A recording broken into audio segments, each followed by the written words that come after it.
Elementary school librarians agree on a lot of things, but there are definitely a few where they don't. My name is Dawn. I'm a retired library teacher. I worked in elementary school for 12 years. And in this video, I'm going to share some of the things that elementary librarians definitely don't agree on. Some of them might surprise you. Let's go.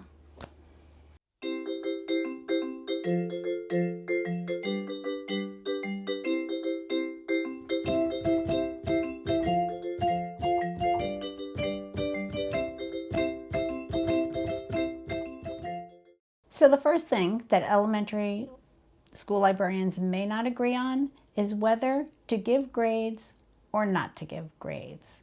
Now, depending on your school district, you may have to give grades on projects, you may have to give report card grades or not, and that is up to your school district and your administration.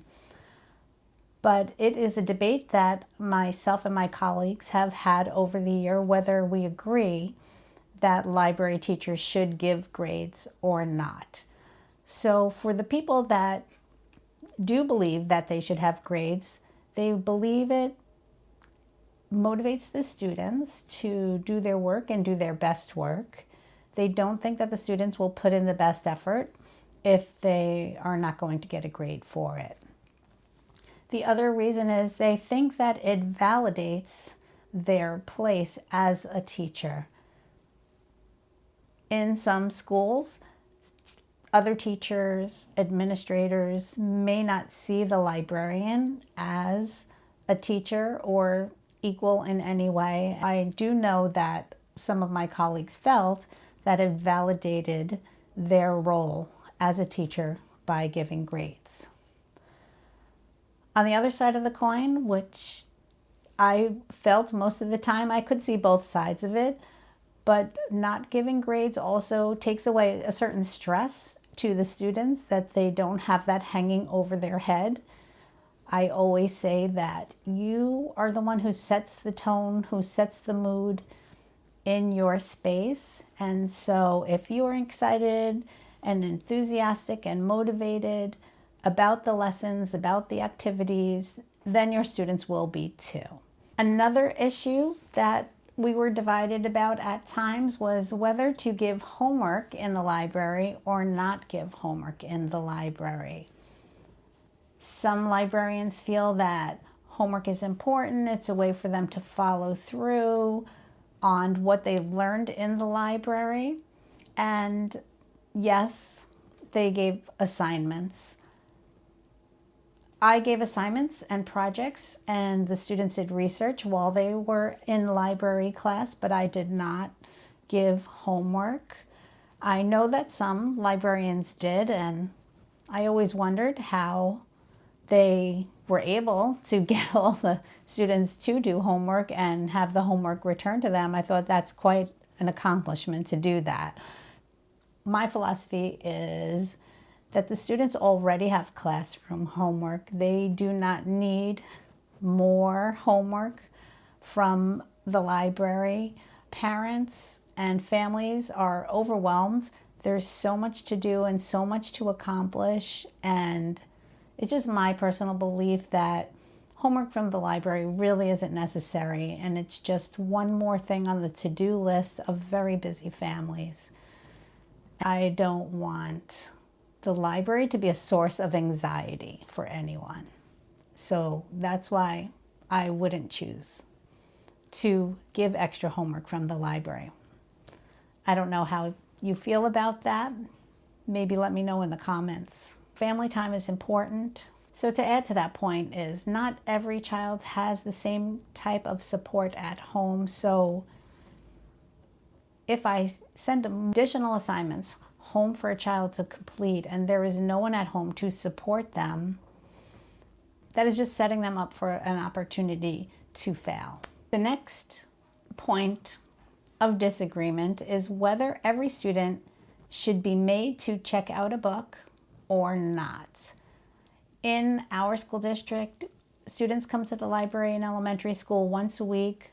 They check out a book once a week or 2 books, depending on the library teacher. We all had our own different policies, how many books each grade level could check out. So that actually is a little bit of a difference as well, that things that we didn't always agree on, but whether they have to check out a book or not check out a book. So some people were in the belief that they didn't want to force the students to check out a book. If they didn't want to check it out, they were, if they didn't want to check it out, they most likely weren't going to read it anyway. It would just sit in their backpack, getting abused and then returned, and they weren't going to read it anyway. Also, it made more work for them. The more books checked out, then the more books that had to be scanned back in and reshelved. Where I worked, we are a one-man show in the library, so there were no assistants or aides, and you were the library teacher. You were not only planning, prepping, and teaching, but you were also scanning everything and reshelving everything, which is a pretty big job in itself. So they thought, well, if they don't want to check out a book, that's fine, less work for me. I always believed that every student who came to the library must check out a book. You are there, you are a student in the building. As a student, it is your job to participate in the activity. If you went to another special area, such as art or gym, you wouldn't be able to say to the art teacher, I don't want to do this project, or say to the gym teacher, I'm just going to sit on the side today, I'm not going to participate. That wouldn't fly in those classes, and so I feel that it wouldn't fly in my class as well. It's your job as a student to participate. So if you are in library class, you are participating in every way. The library checkout process usually was 1/3 to 1/2 of the allotted library time. So if the student was not checking out a book, what were they doing? Probably walking around, just socializing, which is fine. They could do that while they check out books, but they should be participating. I always looked at the philosophy, maybe they don't want to check out a book, they don't really want to read a book, but if they don't check out a book, there is 0% chance that they will be reading a book. If they do check out a book, even reluctantly, maybe they are in the car with their mom, running errands after school, or sitting at their brother's soccer game, and they have nothing else to do. They may just be that bored that they reach into their backpack and pull out their library book and read it. If they didn't check out a book, well, 0% chance that that will happen. So I'm upping the odds that maybe they will actually read the book. And is it a little more work because now I have that many more books checked out? Yes, it is, but it's fine. And my students just knew that they had to check out a book. That was their job as a student. And very rarely did a student ever say to me, do I have to check out a book? They knew. Point number 4 is charging a fine for a damaged or lost book. This is probably something determined by your school district and district policy. You'd have to check on that. And sometimes there are ways to make decisions about the fine or not. We did not have a policy if the book was late that you had to pay for it, but if it came back utterly destroyed or never came back at all, then yes, the student was responsible to pay for the book. Some librarians are very rigid about this policy. Under all circumstances, you are responsible for the book that you took out of the library and you are going to pay for it. But in reality, on the other side of the fence, this is where I didn't always agree with that. So there are circumstances in a student's life where I did not believe that they needed to pay for the book. For one thing, just to give you a little background, when a student paid for a book, I received a check. They only took checks or money orders, not cash. And I would get the check or the money order. I would have to fill out a lot of paperwork. I'd have to delete the book from the catalog, log in that information. I'd fill out a bunch of paperwork, make photocopies, and send the information to the district office. That money went into a general fund to offset next year's budget. In other words, I was sending home notices, getting emails and phone calls from parents that weren't always friendly when you were asking them to pay for a book. I was collecting the money if I did get the money, and then I was doing all the paperwork, the processing, sending off the money to no benefit of myself or my student, in my opinion, because sending that money to go to next year's budget, that $18, really didn't replace that book in my library. I didn't get a new book. The money wasn't used to purchase a new book. And so all of the steps that I had to go through and the interaction, sometimes in a negative way, with a family, to me was not worth it. So what I would do is I would tell the student that they are responsible for the book, and I did give them the option to pay for the book or to replace the book. And it didn't have to be a brand new book, but it had to be a book equal to the one that was lost, a book that I could label and catalog and put back into the library. So I wasn't losing out on a book. I left it up to the students and the parents to decide how they wanted to do that. And that was their choice. Some parents were right there supporting you. Of course, my child lost the book and they have to replace it. We'll pay for it. But I left it up to them, and it was easier for them to send in a new book or a replacement book. And I actually preferred that over the money, because the money, as I said, was no benefit to me. There were times when I would delete the book out of the catalog and just mark it as discarded or weeded out of the library. There are circumstances in a student's life that are beyond their control.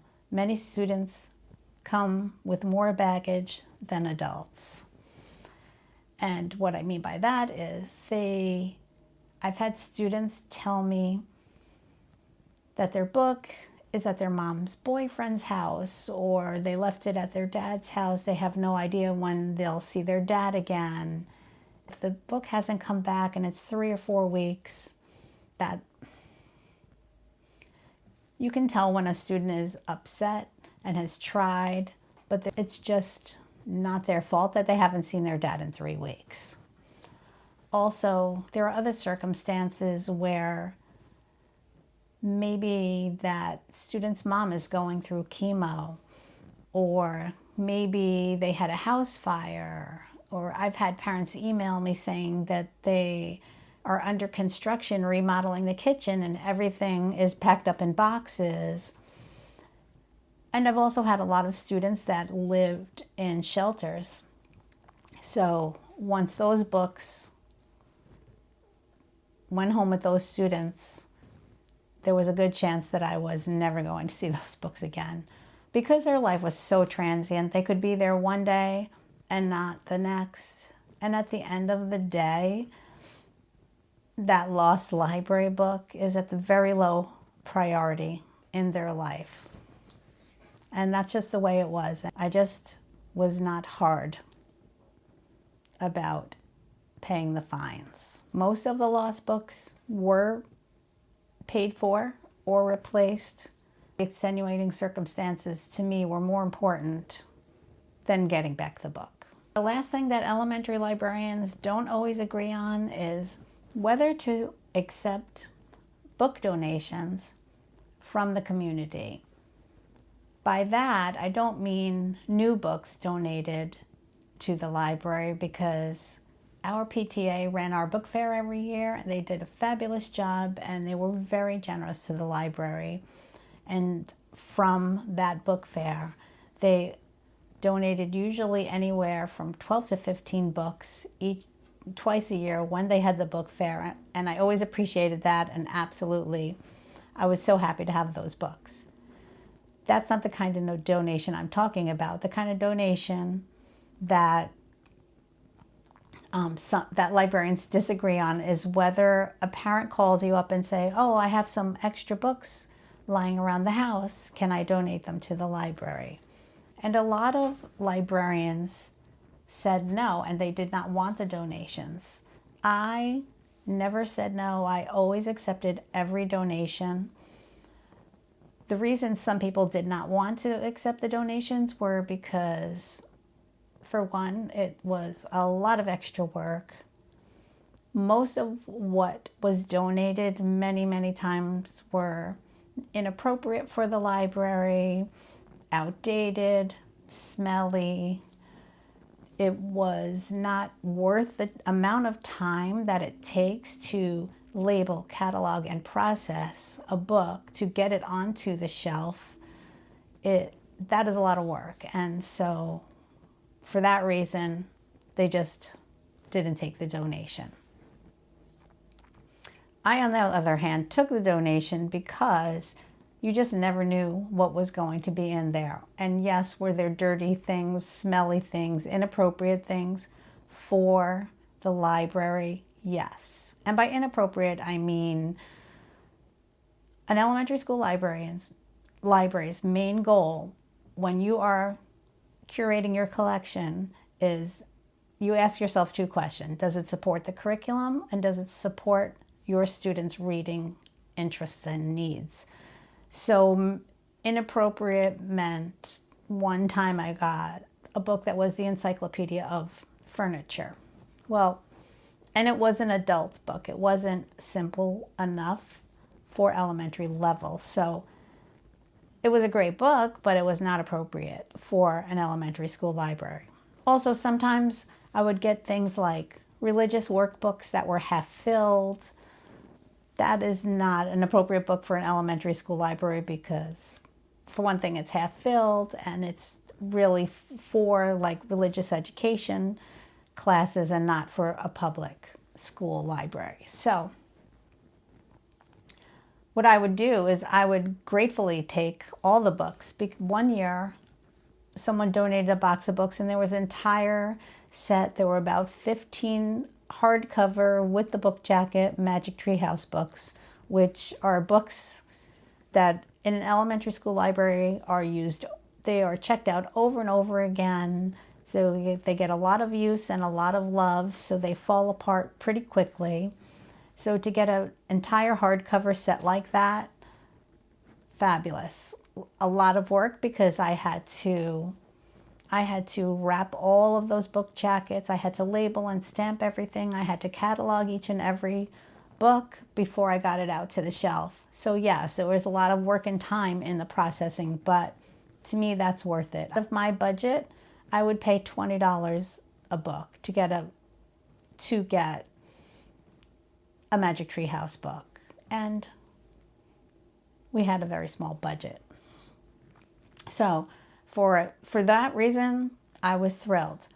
What would I do with the donations? That first thing I would do is that I would pick out things that were appropriate for my students that I could catalog and process and put out on the shelves. Then my next step was to look. I had some book baskets in the library, just little baskets of books that weren't stamped or labeled or cataloged that I would just keep in a basket.